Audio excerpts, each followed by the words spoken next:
Hujan deras mengguyur kota kecil tempat Nadira dan Arga tinggal. Bau tanah basah meresap ke udara, bercampur dengan aroma dupa samar yang berasal dari rumah Bu Ratna, ibu Arga, yang letaknya tak jauh dari mereka. Nadira duduk di ruang tamu rumah mungil mereka, menatap foto pernikahan yang baru saja selesai dibingkai. Wajahnya yang berseri di hari bahagia itu terasa kontras dengan perasaan yang kini menggelayuti hatinya. Pernikahannya dengan Arga bukan sesuatu yang berjalan mulus. Sejak awal, Bu Ratna terang-terangan menunjukkan ketidaksukaannya pada Nadira. Ia menganggap Nadira berasal dari keluarga biasa saja, tidak sepadan dengan putranya yang seorang pegawai negeri sipil PNS dengan masa depan cerah. Namun Arga memilih tetap menikahi Nadira dengan harapan waktu bisa meluluhkan hati ibunya. "Sudahlah sayang, ibu hanya butuh waktu untuk menerima kita kok," ujar Arga setiap kali Nadira mengeluh tentang sikap dingin mertuanya. Tapi Nadira tahu ini lebih dari sekedar masalah waktu. Sejak pernikahan mereka, Bu Ratna tidak pernah benar-benar berusaha menyembunyikan ketidaksukaannya. Tatapannya selalu tajam, ucapannya dingin dan penuh sindiran. "Perempuan seperti kamu tidak akan bisa mengurus Arga dengan baik. Ibu tidak tahu apa yang membuat Arga memilihmu. Tapi kamu tidak akan pernah menjadi bagian dari keluarga ini. Camkan itu." Ucapan-ucapan itu kerap Nadira dengar, baik secara langsung maupun dalam lirihan ketika Bu Ratna berbicara dengan tetangganya. Setiap kali ia mencoba bercerita pada Arga, suaminya hanya menganggapnya terlalu sensitif. "Ibu memang begitu, tapi dia tidak bermaksud jahat. Cobalah sabar, Nadira." Nadira mencoba bertahan, mencoba menyesuaikan diri. Awalnya ia berpikir bahwa selama ia dan Arga saling mencintai, tidak ada yang perlu dikhawatirkan. Kehidupan rumah tangga mereka masih terasa manis. Arga adalah suami yang penyayang, dan kebersamaan mereka selalu diwarnai tawa serta obrolan panjang hingga larut malam. Namun, semua mulai berubah ketika Nadira mulai menyadari hal-hal aneh di rumah mereka. Suatu malam ketika Arga sedang lembur di kantor, Nadira mendengar suara lirih dari luar jendela kamarnya, seperti seseorang yang sedang berbisik. Suaranya pelan, hampir tak terdengar, tapi cukup untuk membuat bulu kuduknya berdiri. "Pergi, pergi." Nadira menelan ludah. Dengan langkah hati-hati ia berjalan ke arah jendela dan mengintip keluar. Rumah Bu Ratna tampak sepi. Hanya ada lampu redup yang menyala di teras. Namun di sudut pekarangan, ia melihat sesuatu. Bu Ratna duduk di bangku kecil, menghadap ke arah pohon mangga tua. Bibirnya bergerak-gerak, seolah sedang berbicara dengan seseorang, tapi tidak ada siapapun di sana. Jantung Nadira berdegup kencang. Ia tidak ingin langsung menuduh yang aneh-aneh, tapi ada sesuatu dalam cara Bu Ratna berbicara yang membuatnya merasa tidak nyaman. Seolah-olah mertuanya sedang berbicara dengan sesuatu yang tak kasat mata. Paginya, saat mereka sarapan bersama, Nadira mencoba menyinggung kejadian tadi malam. "Bu, tadi malam aku lihat ibu duduk-duduk di halaman, seperti sedang bicara dengan seseorang." Bu Ratna mengangkat alisnya, lalu tersenyum tipis. "Kamu pasti salah lihat." Nadira tidak ingin mendebat lebih jauh, tapi firasat buruk mulai mengusiknya. Hari itu hujan turun sejak siang. Nadira sedang membersihkan kamar ketika ia mencium bau anyir yang aneh. Bau itu begitu menyengat, membuatnya terbatuk. Ia mencoba mencari sumbernya dan menemukan sesuatu yang membuatnya tertegun. Di sudut dekat lemari, ada sesajen yang diletakkan di atas piring kecil. Bunga kenanga, dupa yang sudah separuh terbakar, serta segumpal tanah berwarna gelap. Di tengah-tengahnya ada selembar kertas dengan tulisan yang nyaris tak bisa dibaca. Tangan Nadira gemetar saat mengambil kertas itu. Tulisan itu tampak seperti mantra, ditulis dengan tinta merah yang mengering. Nadira menahan nafas. Sesajen ini jelas bukan bagian dari kebiasaan rumah tangganya. Satu-satunya orang yang mungkin menaruhnya di sini adalah Bu Ratna. Nadira langsung melangkah keluar kamar, membawa sesajen itu ke dapur, menunggunya sampai Arga pulang. Ketika suaminya tiba, ia langsung menunjukkan temuannya. Mas Arga, lihat ini. Aku menemukannya di kamar kita. Arga mengerutkan kening, mengambil sesajen itu dan mengamatinya. Lalu ia menghela nafas panjang. Nadira, kamu tahu kan ibu masih percaya hal-hal seperti ini? Aku yakin ini untuk keselamatan, bukan sesuatu yang berbahaya kok. Katanya meletakkan piring kecil itu ke meja. Tapi kenapa harus di kamar kita, Mas? Suara Nadira meninggi. Ini bukan kebiasaan normal. Ini seperti ada sesuatu yang dia lakukan terhadap kita, Mas. Arga mengusap wajahnya, tampak lelah. Kamu jangan terlalu berpikiran buruk. Ibu memang sering melakukan ritual-ritual kepercayaan lamanya, tapi dia tidak mungkin berniat jahat. Tidak mungkin, Mas. Kamu tahu kan, ibu tidak pernah menyukaiku. Tapi itu bukan berarti dia ingin mencelakaimu. Mereka saling menatap, masing-masing dengan perasaan yang berkecamuk. Nadira ingin percaya pada Arga, ingin percaya bahwa mertuanya hanya wanita tua yang masih memegang kepercayaan lama. Tapi hatinya berkata lain. Sejak ia masuk ke dalam keluarga ini, ia selalu merasa tidak diterima. Dan sekarang, dengan semua keanehan yang terjadi, ia tak bisa mengabaikan firasatnya. Bu Ratna bukan hanya tidak merestui pernikahannya, mertuanya benar-benar ingin pergi. Dan Nadira mulai takut akan apa yang akan terjadi selanjutnya. Nadira menatap sesajen itu untuk terakhir kali sebelum akhirnya membuangnya keluar rumah. Hujan yang terus turun membuat asap dupa yang masih menyala padam seketika. Di kejauhan, dari jendela rumahnya, Bu Ratna mengamati dengan sorot mata dingin. Bibirnya bergerak-gerak lagi, menggumamkan sesuatu yang tak terdengar oleh siapapun. Tapi angin yang berhembus membawa aroma dupa yang semakin menusuk. Dan malam itu, Nadira untuk pertama kalinya bermimpi buruk. 3 bulan telah berlalu sejak Nadira dan Arga menikah. Di awal pernikahan, semuanya terasa begitu indah. Arga yang penuh kasih sayang, tawa yang selalu mengisi rumah, dan janji untuk selalu bersama, membuat Nadira percaya bahwa tidak ada yang bisa memisahkan mereka. Namun sejak insiden sesajen di kamar mereka, semuanya berubah. Arga bukan lagi pria yang sama. Ia mulai sering pulang larut malam tanpa alasan yang jelas. Dan ketika Nadira bertanya, jawabannya selalu singkat dan dingin. Cuma kerjaan kok, katanya tanpa menoleh. Tapi Nadira tahu itu bohong. Arga tak pernah membawa pekerjaan ke rumah, dan sebelumnya ia selalu memberitahu jika harus lembur. Sekarang ia pulang dengan mata sayu, wajah lelah, dan aroma aneh yang melekat pada tubuhnya. Percampuran bau dupa, tanah basah, dan sesuatu yang tidak bisa dijelaskan. Semakin hari, jarak di antara mereka semakin lebar. Arga semakin jarang bicara, dan jikapun berbicara, suaranya terdengar berat dan datar, seolah berbicara dengan orang asing. Mas, kamu kenapa? Tanya Nadira suatu malam saat suaminya duduk termenung di ruang tamu, melompong, ngelamun. Arga menoleh sekilas, ekspresinya kosong. Aku baik-baik saja. Tapi Nadira tahu itu dusta. Yang paling mengerikan adalah perubahan sikapnya. Arga yang dulu lembut dan penyayang, kini menjadi mudah marah, bahkan terhadap hal-hal kecil. Pernah sekali saat Nadira menanyakan apakah ia ingin makan malam, Arga malah melempar piring ke lantai hingga pecah berkeping-keping. Aku tidak lapar, jangan banyak bertanya, bentaknya.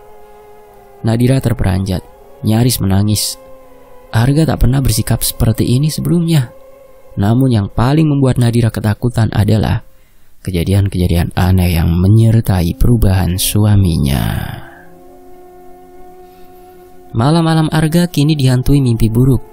Setiap kali ia tertidur, ia akan mengigau, menggumamkan kata-kata yang tidak dimengerti Nadira. Jangan bawa dia. Aku akan membayar. Tolong jangan ambil dia.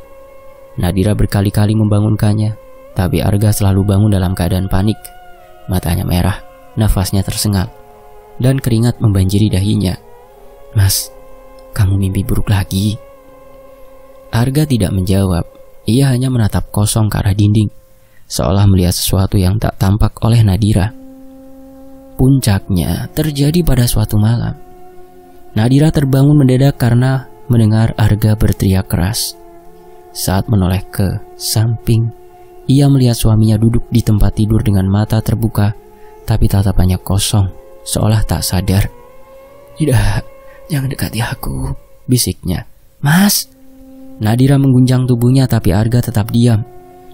Kemudian dari mulutnya keluar sebuah nama yang tidak dikenali Nadira. "Sari." Nadira merinding. Ia tak pernah mengenal siapapun bernama Sari dalam hidup mereka. "Siapa itu, Mas? Sari siapa?" tanya Nadira ketika Arga akhirnya sadar. Suaminya hanya menggeleng. "Aku tidak tahu. Aku tidak ingat." Tapi Nadira tahu itu kebohongan. Tak hanya mimpi buruk, Nadira juga mulai mengalami kejadian aneh di rumah mereka. Pernah suatu malam, ketika Arga sedang tertidur, Nadira terbangun karena mendengar suara langkah kaki di luar kamar. Suara itu berat, lambat, seolah ada seseorang yang sedang berjalan dengan menyeret kaki. Jantung Nadira berdegup kencang. Ia tahu rumah mereka seharusnya kosong. Arga sudah tidur dan Bu Ratna tidak mungkin ada di sini. Dengan nafas tertahan, ia meraih ponselnya dan menyalakan senter, mengarahkan cahaya ke celah bawah pintu kamar. Ia melihat bayangan seseorang berdiri di sana. Nadira membeku, tubuhnya gemetar hebat. Saat ia mengumpulkan keberanian untuk membuka pintu, suara itu menghilang begitu saja. Tak ada siapapun di luar kamar. Nadira merasa rumah ini bukan lagi tempat yang aman, dan ia semakin yakin bahwa ada sesuatu yang salah dengan Arga. Pagi itu, Nadira mencoba berbicara baik-baik dengan Arga. "Mas, tolong jangan marah. Tapi aku benar-benar merasa ada yang tidak beres, Mas. Kamu berubah. Kamu bukan seperti Arga yang aku kenal," katanya hati-hati. Arga yang sedang duduk di meja makan mendadak menegang. Ia menatap Nadira dengan mata merah dan tajam. "Apa maksudmu?" Suaranya dingin. "Kamu jadi kasar, Mas. Sering marah, sering bentak aku, dan selalu pulang malam. Terus kamu juga sering mengigau menyebut nama yang aku tidak kenal. Mas, tolong ceritakan apa yang sebenarnya sedang terjadi." Arga menggertakkan giginya, nafasnya memburu. "Jadi sekarang kamu menuduhku macam-macam?" "Aku tidak menuduh, Mas. Aku hanya ingin tahu." "Beriak!" Arga menghantam meja dengan keras, membuat gelas dan piring bergetar. Nadira terlonjak kaget. "Kamu itu istri atau pengawas?" "Aku muak, Nadira. Kalau kamu tidak suka di sini, Matuwo, keluar!" Nadira terpaku. Air matanya mengenang di pelupuk mata. Kamu ingin aku pergi?" Suaranya bergetar. "Ya, aku ingin kamu pergi sekarang. Keluar dari rumah ini." Nadira menahan isakannya. Ini bukan suaminya. Ini bukan Arga yang ia kenal. Tanpa berkata apa-apa lagi, ia berlari ke kamar, mengemasi barang-barangnya dengan tangan gemetar. Saat ia keluar dari rumah, ia melihat sekilas ke rumah Bu Ratna. Dan dari balik jendela, mertuanya berdiri, menatapnya dengan senyum tipis yang menakutkan. Nadira tahu ini bukan hanya tentang Arga. Ada sesuatu yang lebih besar di balik semua ini, dan ia harus mencari tahu sebelum semuanya terlambat. Di sisi lain, Nadira tak pernah percaya pada hal-hal mistis, tapi apa yang dialaminya belakangan ini membuatnya mulai meragukan semua yang ia yakini. Sejak diusir Arga dari rumah, ia memilih tinggal di rumah kontrakan kecil milik seorang kenalan. Meski jauh dari rumah yang dulu ia tempati bersama Arga, gangguan itu masih mengikuti. Malam-malam Nadira selalu dihantui suara-suara berbisik di telinganya. Suara itu datang ketika ia hendak tidur, pelan dan mendesing seperti angin yang berbisik di dekatnya. Terkadang suara itu terdengar seperti suara perempuan tua dengan nada parau. Tapi di malam lain suara itu berubah menjadi bisikan banyak orang, bertumpuk-tumpuk seperti sekelompok makhluk yang tengah berkerumun di sekitarnya. Nadira selalu menoleh ke sekeliling, tapi tak pernah ada siapapun, hanya kesunyian yang mencekam. Kejadian aneh tidak hanya berhenti pada suara-suara itu. Suatu malam, saat ia sedang duduk di ruang tamu sambil membaca buku, ia mendengar suara gesekan kayu dari dapur. Krek, krek. Seperti suara kursi yang bergeser sendiri di atas lantai keramik. Jantung Nadira berdetak lebih cepat. Dengan langkah perlahan, ia bangkit dan menuju dapur. Namun, saat sampai di sana, tak ada siapapun. Kursi dan meja makan tetap berada di tempatnya. Ia menghela nafas lega dan berbalik menuju ruang tamu. Tapi kemudian, krrk, kursi itu bergerak sendiri 2 cm di depan matanya. Nadira berteriak dan lari ke kamar, mengunci pintu rapat-rapat. Malam itu, ia tidak bisa tidur. Beberapa hari setelahnya, gangguan makin parah. Suatu pagi, ketika ia sedang mencuci muka di kamar mandi, ia menatap cermin di depannya. Wajahnya terlihat pucat, dengan lingkaran hitam di bawah matanya. Ia merasa tubuhnya semakin lemah belakangan ini, tapi ia tak tahu penyebabnya. Saat hendak berbalik, matanya menangkap sesuatu di pantulan cermin. Bayangan hitam berdiri tepat di belakangnya. Sosok itu tinggi, tubuhnya samar seperti kabut, dan yang paling mengerikan adalah matanya hitam pekat. Nadira tersentak dan menoleh ke belakang, tapi tak ada siapapun di sana. Tangannya bergetar hebat. Ia kembali menatap cermin, dan kali ini bayangan itu lebih dekat, seolah mendekatinya. Nadira berlari keluar dari kamar mandi. Dadanya naik turun, nafasnya memburu. "Aku tidak gila, aku tidak gila," bisiknya pada diri sendiri. Tapi siapa yang bisa menjelaskan semua ini? Sejak kejadian-kejadian aneh itu, tubuh Nadira semakin melemah. Ia sering merasa pusing, kakinya terasa berat, dan ada rasa dingin menjalar di sekujur tubuhnya setiap kali malam tiba. Ia pergi ke dokter untuk memeriksakan diri, tapi hasilnya nihil. "Tidak ada yang salah dengan kesehatan Anda, Bu Nadira. Mungkin Anda hanya kelelahan atau stres," kata dokter itu. Nadira tahu tubuhnya sendiri, ini bukan sekedar kelelahan. Dan yang lebih membuatnya takut, setiap kali ia tertidur ia selalu bermimpi buruk.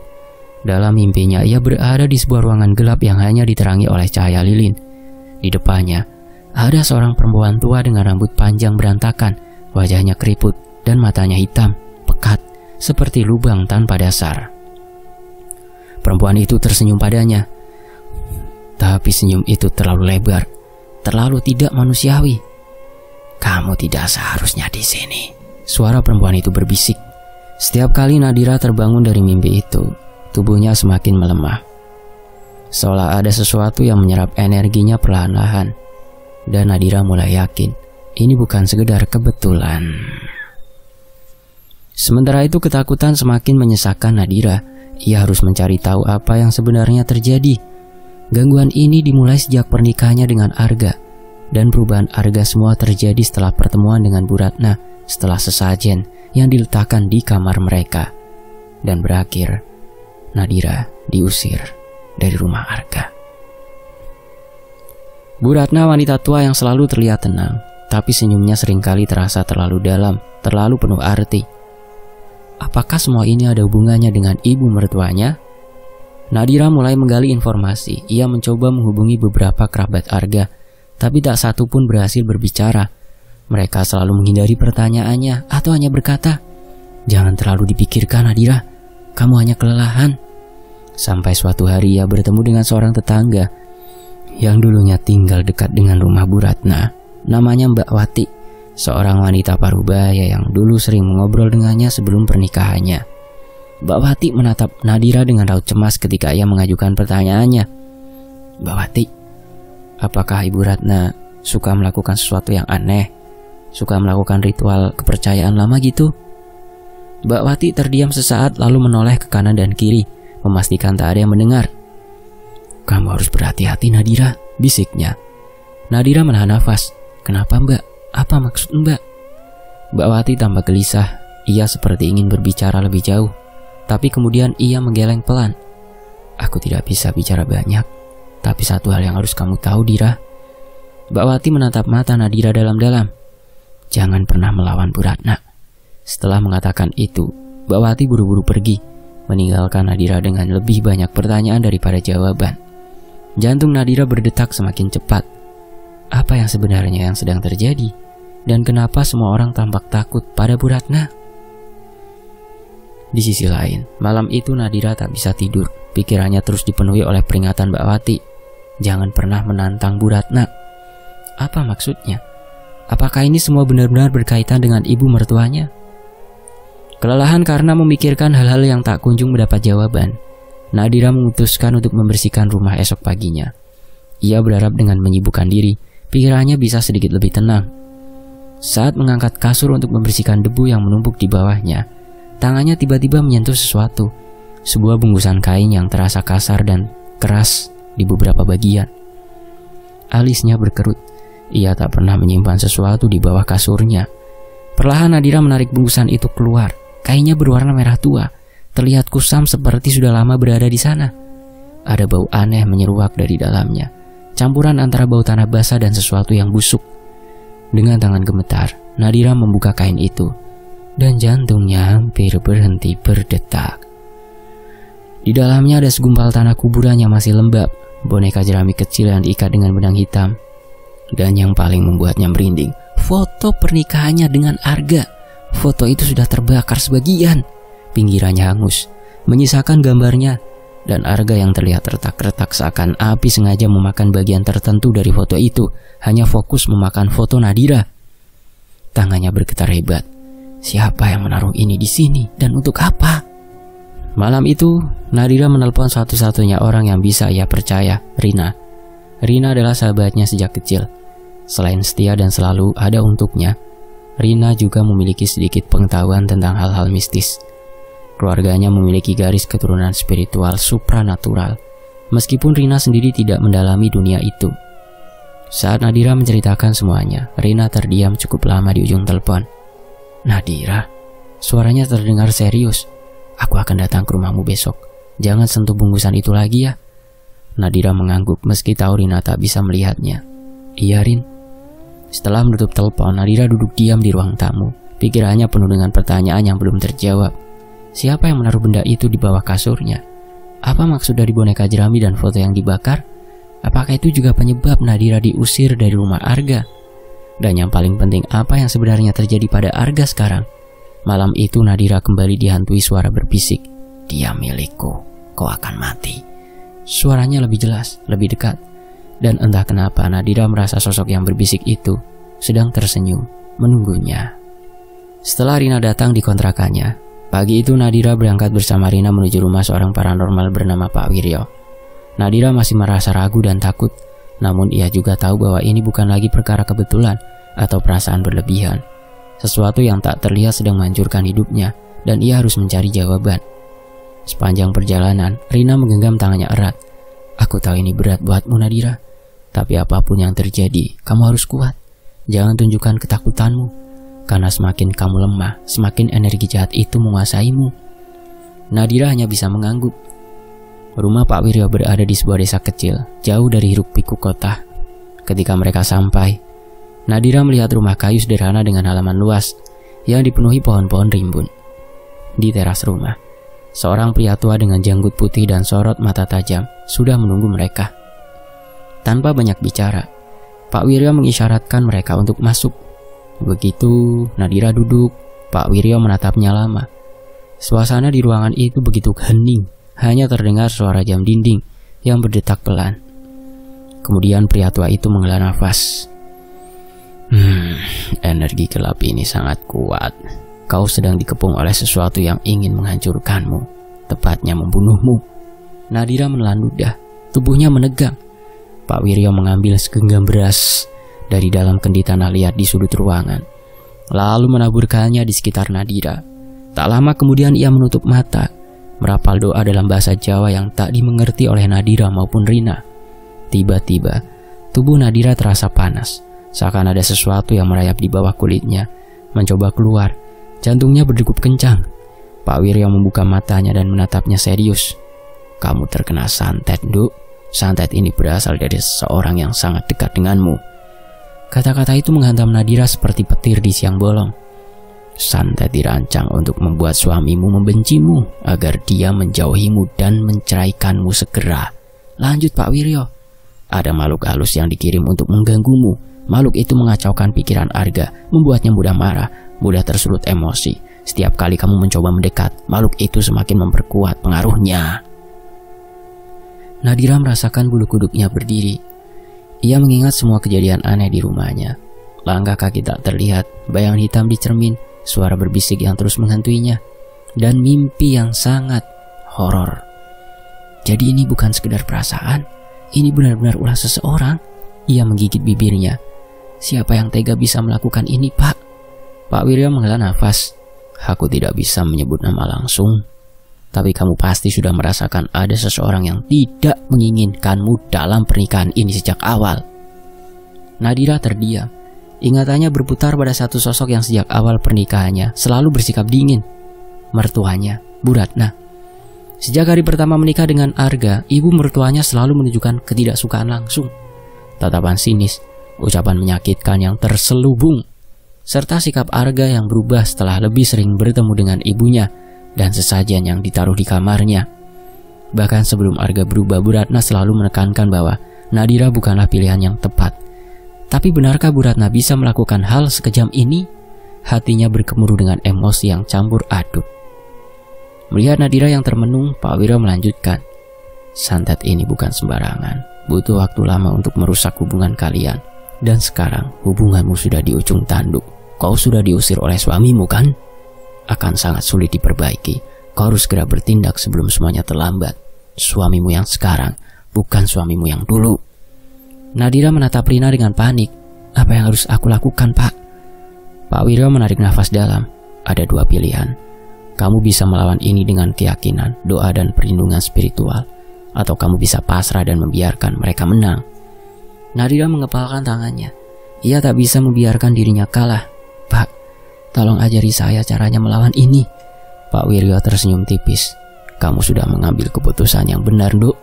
Tapi perjalanan ini tidak akan mudah. Nadira mengangguk. Ia sudah siap menghadapi semuanya, sekalipun harus melawan seseorang yang ia anggap keluarga sendiri. Malam itu terasa lebih berat dari biasanya. Udara di rumah Nadira begitu pekat, seolah dipenuhi sesuatu yang tak terlihat. Rina menggenggam tangan Nadira dengan erat, sementara Pak Wiryo bersiap untuk memulai ritual pembersihan di rumah kontrakannya. Pak Wiryo menyalakan dupa dan menaburkan garam serta bunga 7 rupa di sekeliling Nadira. Apapun yang terjadi, tetaplah tenang, Nak. Bertahan, jangan takut. Ucapnya dengan suara tenang namun penuh kewaspadaan. Saat doa-doa mulai dipanjatkan, tubuh Nadira bergetar hebat. Matanya membelalak dan nafasnya tersengal-sengal. Perutnya terasa seperti diremas, dan mendadak rasa mual yang tak tertahankan menghantamnya. Nadira muntah darah hitam ke lantai. Cairan pekat itu mengeluarkan aroma busuk yang langsung memenuhi ruangan. Rina terpekik, ketakutan, dan mundur beberapa langkah. Ini adalah santet yang masuk ke dalam tubuhmu melalui media makanan yang diberikan oleh mertuamu, yang sekarang sudah mengakar dalam tubuhmu dan sekarang akan berangsur keluar, Nduk. Lalu tiba-tiba dari pintu belakang terdengar suara langkah kaki yang tergesa-gesa. Arga muncul dengan wajah kosong, tatapannya hampa. Ada sesuatu yang aneh dalam sorot matanya. Bukan tatapan manusia yang sadar, melainkan seperti seseorang yang dikendalikan oleh kekuatan lain. Nadira, kau... Suara Arga terdengar serak dan berat. Bibirnya bergerak, tapi seolah bukan dia yang berbicara. Nadira mundur dengan tubuh masih gemetar. Mas, jangan mendekat, seruannya panik. Tapi Arga tak mendengar. Dengan cepat ia melompat ke arah Nadira dan meraih lehernya, mencekiknya dengan kuat. Matanya hitam pekat, tanpa cahaya kehidupan. Pak Wiryo bergegas mengambil air yang telah didoakan dan menyipratkannya ke tubuh Arga. Begitu air itu mengenai kulitnya, Arga menjerit kesakitan. Suaranya bukan lagi suara manusia, melainkan campuran antara pekikan wanita dan geraman makhluk buas. Mas, bangunlah, ini bukan dirimu, Mas, seru Nadira dengan sisa tenaga. Pak Wiryo terus membacakan doa-doanya, sementara Rina dengan gemetar meraih tasbih dan ikut berdoa. Perlahan tubuh Arga melemah, cengkramannya pada leher Nadira mengendur, dan ia terjatuh ke lantai dalam keadaan pingsan. Arga terbangun dengan mata yang masih berat. Kepalanya terasa pusing, seolah ia baru bangun dari tidur panjang yang penuh mimpi buruk. Nadira, suaranya lemah, hampir berbisik. Nadira yang duduk di sampingnya menatapnya dengan mata penuh kesedihan. Mas, kamu baik-baik saja kan, Mas? Arga mengerutkan kening. Aku merasa seperti baru bangun dari kegelapan. Apa yang terjadi? Nadira tak menjawab. Ia hanya menatapnya dengan mata penuh luka. Saat Arga mencoba bangun, ia melihat sekeliling. Ini di mana? Kok bukan di rumah kita? Ada sesuatu yang aneh dalam keningan itu. Ia merasakan perasaan ganjil yang membuat bulu kuduknya berdiri. Dan tiba-tiba pintu rumah diketuk dengan keras. Rina bergegas membukanya dan di sana berdiri seorang tetangga dengan wajah panik. Bu Ratna kejang-kejang di rumahnya. Kalian harus melihat ini. Mereka semua bergegas menuju rumah Bu Ratna. Begitu mereka sampai, pemandangannya mengerikan menanti mereka. Bu Ratna terbaring di lantai, tubuhnya penuh luka lebam, matanya terbelalak, mulutnya terbuka seolah ingin berteriak, tetapi tak ada suara yang keluar. Santet yang berbalik, santet yang ia kirim telah kembali kepadanya sendiri. Nadira menggigit bibirnya. Jadi ini akibatnya, Pak. Arga menatap ibunya dengan ekspresi tak percaya. Bu, ibu benar-benar melakukan ini semua, Bu. Bu Ratna hanya bisa menggerakkan bibirnya tanpa suara. Tubuhnya tampak lemah, seolah ada sesuatu yang perlahan menghisap kehidupannya. Rina berbisik, ini adalah akibat dari perbuatan yang ia lakukan. Ilmu hitam tidak pernah membawa kebahagiaan. Arga terjatuh ke lututnya, matanya berkaca-kaca. Ia kini benar-benar percaya pada apa yang selama ini Nadira katakan. Ia telah menutup mata terlalu lama, membiarkan dirinya dibutakan oleh ibunya sendiri. Nadira menghela nafas panjang dengan semua luka yang ia alami. Ia sadar bahwa ia tak bisa tinggal di sini lebih lama lagi. Mas, suaranya bergetar, tetapi ia tetap berusaha tegar. Aku harus pergi, Mas. Arga menoleh cepat. Apa? Tidak, Nadira. Kau tidak bisa pergi. Kau istriku. Aku mencintaimu. Mata Arga dipenuhi kepedihan. Ia ingin menahan Nadira, tapi ia tahu ini bukan sesuatu yang bisa diperbaiki dalam semalam. Arga berhasil menahan kepergian Nadira, dan mereka melanjutkan hidup tanpa direcohin mertua. Sementara di belakangnya, suara nafas terakhir Bu Ratna terdengar di tengah keheningan malam. Selesai. Demikianlah sebuah kisah. Sampai jumpa di kisah berikutnya hanya di Tony FS. Wassalamualaikum warahmatullahi wabarakatuh. Terima kasih semuanya. Alhamdulillah.